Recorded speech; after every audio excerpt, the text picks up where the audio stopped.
नमस्कार, lead India में आपका बहुत बहुत स्वागत है। दोस्तों, यदि आप ग्रेटर नोएडा के रहने वाले हैं, नोएडा, ग्रेटर नोएडा एक अलग अलग ये डिस्ट्रिक्ट हो चुका है, ग्रेटर नोएडा में रहते हैं और आप चाहते हैं ग्रेटर नोएडा में ही मैरिज करना, तो आपके लिए क्या प्रोसेस है, या ग्रेटर नोएडा में रहते हैं, आपने शादी ग्रेटर नोएडा से किया हुआ है, तो मैरिज का कैसे रजिस्ट्रेशन करा सकते हैं, सब कुछ इस वीडियो में मैं आपको बताऊंगा।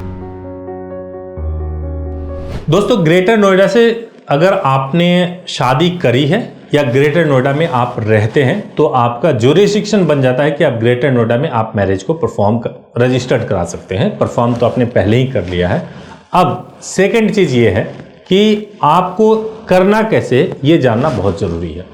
देखिए, ऐसा होता है कि यूपी गवर्नमेंट में लॉ ये है कि आप जो भी शादी यूपी में होगी वो सभी शादी रजिस्टर्ड कराई जाएंगी। ये 2017 से यूपी में इंप्लीमेंट है। इसका मतलब ये है कि जितनी भी शादी है, चाहे वो लव मैरिज हो रही है या अरेंज मैरिज हो रही है, वो सभी को रजिस्टर्ड कराना जरूरी है। अब अगर आप कोर्ट मैरिज या लव मैरिज कर रहे हैं, तो आपके लिए बेस्ट प्रोसेस क्या होगा? बेस्ट प्रोसेस ये है कि आप सबसे पहले आप अपने रिलीजन के हिसाब से शादी कर लीजिए। रिलीजन यानी कि आप हिंदू हैं तो हिंदू तरीके से टेम्पल में, आर्य समाज में शादी कर सकते हैं। मुसलमान हैं, आप निकाह कर सकते हैं। क्रिश्चियन है, चर्च में शादी कर सकते हैं। जैसे ही आप शादी कर लीजिए, आप अपने तहसील में जाइए, मैरिज के सारे डॉक्यूमेंट्स के साथ में जाइए और वहाँ पे आप अप्लाई करेंगे, सेम डे मैरिज सर्टिफिकेट मिल जाएगा।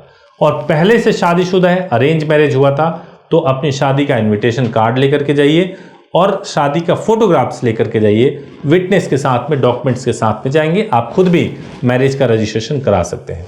एक डिफिकल्टी होती है कि जब आप खुद जाते हैं कराने के लिए, तो कई दूसरे डॉक्यूमेंट्स भी मांगे जाते हैं। अगर वो ठीक तरीके से ना तैयार हुए हों, नोटरी पेपर, कई सारी चीज़ें मांगी जाती हैं। अगर वो ठीक तरीके से ना तैयार हुए हों और कोई गलती अगर हो जाए, तो दिक्कत ये हो जाती है कि वो कैंसिल हो जाती है, फिर बहुत डिले हो जाता है। तो जो काम एक दिन में होने वाला था, उसमें बहुत समय लग जाता है। तो कपल के लिए जो लव मैरिज करना चाहते हैं, उनके लिए बेस्ट तरीका, पहले शादी करें, मैरिज करें और फिर उसको तहसील में जाकर के रजिस्टर्ड करा लें। अगर आप इंटर रिलीजन मैरिज करना चाहते हैं, ये प्रोसेस था सेम रिलीजन में मैरिज करने के लिए। अगर आप इंटर रिलीजन मैरिज करना चाहते हैं, तो प्रोसेस ये है कि आप एसडीएम कोर्ट में, एडीएम कोर्ट में, जो ग्रेटर नोएडा में ही है, आप अप्लाई करेंगे। 30 से 60 दिन का समय लगेगा और इतने समय में आपका मैरिज हो जाएगा। इसमें रिचुअल नहीं परफॉर्म कराया जाता है, केवल एडीएम कोर्ट से या एसडीएम कोर्ट से मैरिज का सर्टिफिकेट इशू कर दिया जाता है। लेकिन इस प्रोसेस में आपको घर पे नोटिस जाता है, रिचुअल नहीं परफॉर्म कराया जाता है, ये ध्यान रखना है। इसको करने के लिए किस डॉक्यूमेंट की रिक्वायरमेंट है और क्या डिटेल चाहिए, सब कुछ आइए और आगे बताता हूं।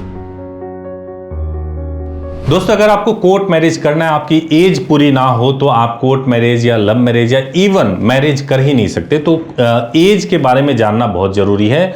लड़कियों की शादी की एज 18 वर्ष पूरी होनी चाहिए। लड़कियों की शादी की एज 18 वर्ष कंप्लीट होनी चाहिए और लड़कों की शादी की एज 21 वर्ष पूरी होनी चाहिए। जब वो 18 वर्ष कंप्लीट करते हैं, 21 वर्ष कंप्लीट कर लेते, तभी मैरिज हो सकता है। अगर कभी भी एज को लेकर कोई मॉडिफिकेशन आता है, तो आप हमारी वेबसाइट leadindia.law पर विजिट करते रहिए, ताकि वहां पर अगर एज को लेकर के गवर्नमेंट कोई चेंज करती है, जैसे लड़कियों की शादी की एज को लेकर के चेंज हो सकता है, उसमें कोई परिवर्तन होता है, तो हम आपको इन्फॉर्म कर सके।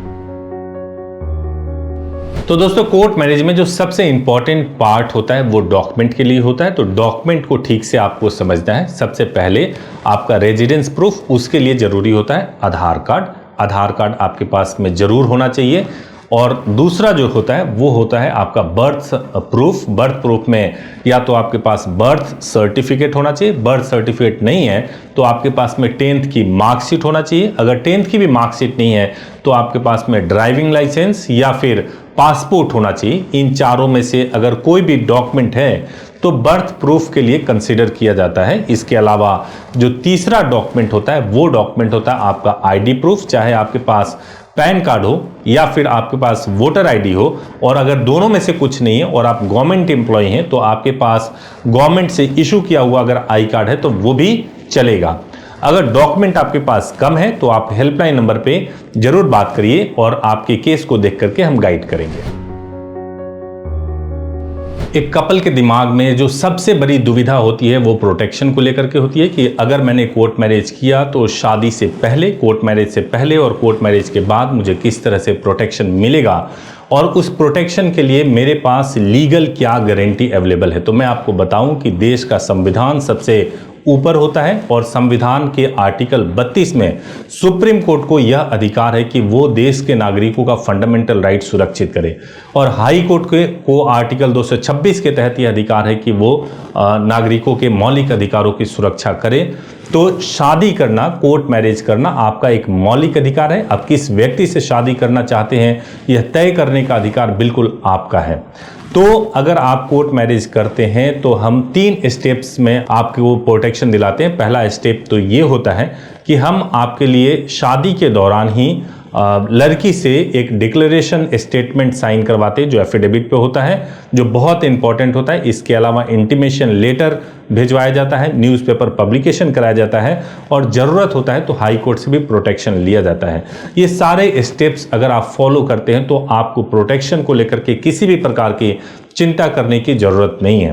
तो दोस्तों आपने पूरा वीडियो देखा। अगर आपके मन में अभी भी कोई संदेह है तो हमारे हेल्पलाइन नंबर 88000455 पर कॉल कर सकते हैं सुबह 9 बजे से लेकर 8 बजे तक, या हमारी वेबसाइट है leadindia.law, आप उस पर विजिट कर सकते हैं। विजिट करके जो हमारे लॉयर हैं उनसे तुरंत आप सवाल पूछ सकते हैं। तो अगर आपको वीडियो अच्छा लगा हो तो जरूर इसको लाइक कीजिएगा, चैनल को सब्सक्राइब कीजिएगा ताकि लेटेस्ट वीडियोस, लीगल वीडियोस आपको सबसे पहले मिल सके।